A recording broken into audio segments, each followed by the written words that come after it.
नमस्ते साथियों। दैनिक जीवन में रात दिन समाचार पत्रों में विभिन्न प्रकार के वीडियो में और सूचनाओं में हमें एक बात बार बार कई दिनों से सुनने को मिल रही है, कई वर्षों से सुनने को मिल रही है कि आखिर राजनीति में या राज करने में या शासकीय कार्यों में संतों का क्या काम है, साधुओं का काम क्या है, गेरुआ वस्त्रधारी जो लोग हैं उनका काम क्या है। उनको सांसद नहीं बनना चाहिए, विधायक नहीं बनना चाहिए, राजनीति में नहीं होना चाहिए। ये एक्चुअल में मैं ना तो किसी प्रकार के दल से संबंध रखता हूँ, ना मेरा इस संबंध में कोई किसी से लेना देना है। लेकिन जो हमने देखा है, हमारे देश की जो संस्कृति रही है, परंपरा रही है, जो रामायण महाभारत और सतयुग से जो हम उदाहरण देखते आ रहे हैं, उसमें हमें ये स्पष्ट पता लगता है, हमारे इतिहास को देखें तो हमें पता लगता है कि हमारे देश में जब राजतंत्र रहा हो या गणतंत्र रहा हो या लोकतंत्र रहा हो, इस देश को मानव धर्म की संस्कृति के अनुरूप अगर सही दिशा देने का काम राज करने वालों को किसी ने दिया है, तो वो संतों ने ही दिया है।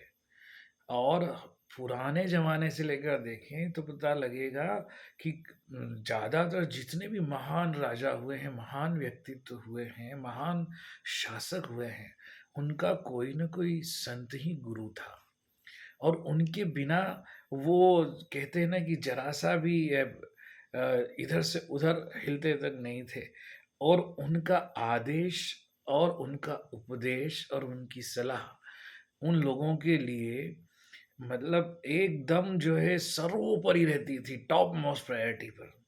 आप देख लीजिए शिवाजी महाराज के गुरु समर्थ रामदास थे। क्या वो संत नहीं थे? क्या वो संत की परिभाषा में नहीं आते? भगवान राम के गुरु विश्वामित्र थे, उनके कुल गुरु वशिष्ठ थे, वो भी गेरुआ वस्त्र धारण करने वाले थे। वस्त्र धारण करना एक अलग बात है। कोई संत पीले वस्त्र धारण करता है, कोई गेरुआ वस्त्र धारण करता है, कोई सफ़ेद वस्त्र धारण करता है। अलग-अलग पंथ के अनुसार ये करते हैं, लेकिन वो राजनीति में डायरेक्टली नहीं होते हैं, लेकिन कभी-कभी होते भी हैं, पर उनका राजनीति को दिशा देने का काम होता है। अब आज आज के जीवन में ऐसा राजतंत्र में होता था कि वो मंत्री महामंत्री हुआ करते थे। लेकिन अब तो मंत्री महामंत्री बिना चुनाव लड़े बन नहीं सकते। और देश के संविधान ने उनको ये अधिकार दिया है प्रत्येक को कि वो कैसा भी वस्त्र धारण करे, कैसा भी पंथ माने, और वो जीवन में चार हमारे जो आश्रम है, वो ब्रह्मचर्य में हो, वानप्रस्थी हो, गृहस्थी हो, सन्यासी हो, कोई भी हो, वो भारत का नागरिक है। और वो देश को की राजनीति को देश के लोगों के कल्याण के लिए, मानव जाति के कल्याण के लिए संसद में या विधानसभा में चुनकर आ सकता है और एक नई दिशा दे सकता है। योग्य होता है तो लोग उसका अनुकरण करते हैं, चुनाव करते हैं। इसमें मुझे नहीं लगता कि कोई इस तरह की बहुत बड़ी बात है जिसका इतना भयंकर प्रोपेगेंडा बनाया जाता है। लोगों को एक्चुअल में क्या है, आम जनता को भ्रमित किया जाता है। लोगों को हिंदू मुसलमान के नाम पर, जातियों के नाम पर और इसी तरह की कई चीज़ों के नाम पर, क्षेत्रवाद के नाम पर लड़ाया भिड़ाया जाता है। हमारा देश अनेक प्रकार के धर्मों का, अनेकताओं में एकता का संदेश देने वाला है। इतनी विचित्रता दुनिया के किसी भी देश में नहीं मिलेगी। और कारण है हमारे, तो कहते हैं ना कि यूनान मिश्र रोमा सब मिट गए जहाँ से। कुछ बात सदियों रहा है दुश्मन दौरे जहां हमारा, कुछ बात है कि हस्ती मिटती नहीं हमारी। है ना? तो कहने का मतलब ये है कि आप देखेंगे आगे जाके कि रामायण में, महाभारत में, और महाभारत काल जो था उसमें भी गुरु कृपाचार्य थे, जो कुलगुरु थे, कुलगुरु कृपाचार्य। बाद में द्रोणाचार्य ने भी एक नई दिशा दी, सेनापति तक ये लोग रहे हैं महाभारत युद्ध में। नहीं तो बात बताइए कि संत का सेनापति का क्या काम? और आप ब्राह्मणों में देखेंगे जो क्षत्रिय जैसा काम करने वाले परशुराम जो है, उन्होंने तो कई बार अपने अपनी क्षमता के दम पर ये सिद्ध किया कि वो अनेक राजाओं को जो है उन्होंने उलट पलट के रख दिया। वो भी उन्होंने मानव कल्याण के लिए किया, अपने वचन के लिए किया। इस आप देखेंगे रामायण काल में ये सब थे, महाभारत काल से में थे।